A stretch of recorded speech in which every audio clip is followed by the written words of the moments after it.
was there a point there when you thought he was going to be a Spurs player? I think I've said before, I'd really like to speak about players that are here, and the other two I will speak about is Messi and Ronaldo. I need to find two other players when they're retiring in a year or two. What do you think Arsenal, do you think Arsenal are better than they were last year? If so, what do you think they're doing better? What has made them the best team in the Premier League over this first phase of the season? I think we don't want to praise them too much, Arsenal in general, but also we need to, we can't hide or look away from right now. They are top of the table in the Premier League, and I think they invested a lot in the squad also in the summer and over the last couple of years, so they have a very strong competitive squad with almost two good players in every position. Matt? You spoke before the Super Cup, the issue about on sort of special operation for that match. Is it almost impossible to do something like that for this match, coming straight off an international break when you've probably only had a training session?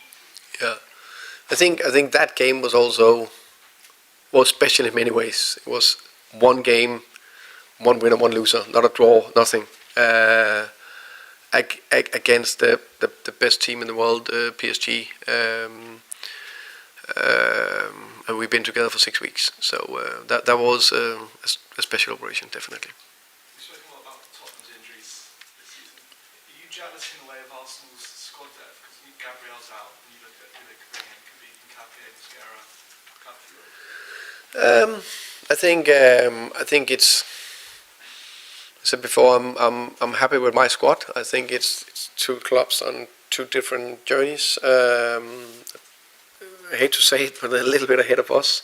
But we know that's one thing. But in one game, 100% sure we'll be very competitive, and of course we can win on Sunday.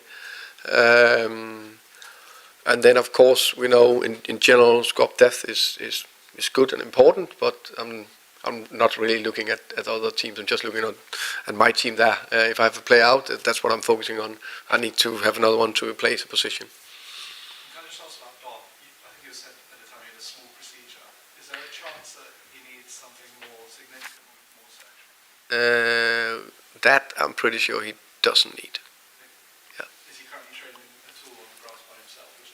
We are very aware of how we do things. So when do we really push and when do we not push? So now we are in a place where we think it'll go forward, and then we'll take from there. Okay, and John, please. Just to get back to the set pieces, you said you educated both coaches. Yeah. Very different coaches. Yeah.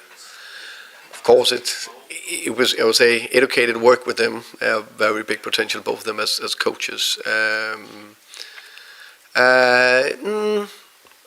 I think both of them are very curious. Both of them want to learn. Both of them want to develop constantly. How can I say? Studying the game of set pieces. So in that way, they are quite the same mindset in many ways.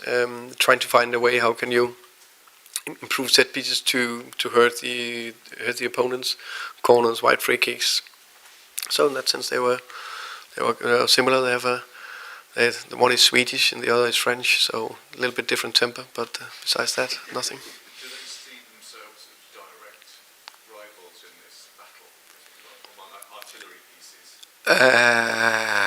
That's a good. Work out what each other's going to Yeah, no, that's the part. Is like, of course, Mikel and I, with our coaching staff, will have a battle. How can we, get the upper hand? And it'll be the same with Andreas and Nicholas. Is that this season to be like a bit like a medieval warlord sieging your opposition? I definitely think that the game has got more and more tactical, and there's more and more tweaks to the game that I think is hugely important. But I think desire, determination, energy is equally important. Do you see yourself as a pioneer of this? Of what? For making sure that you get everything out of set pieces. Because Mikel said quite recently, it's been 10 years in Yeah. Yeah, of course, I've read that as well.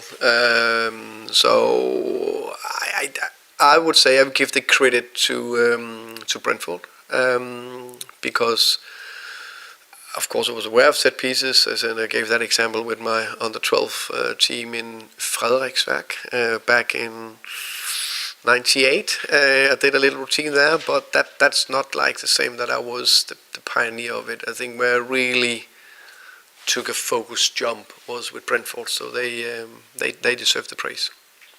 Okay. They were very good at playing football, but that game we made 2 routines and we won 2-0, so that's good. Cool. Yeah. Thank you. Thank you, guys.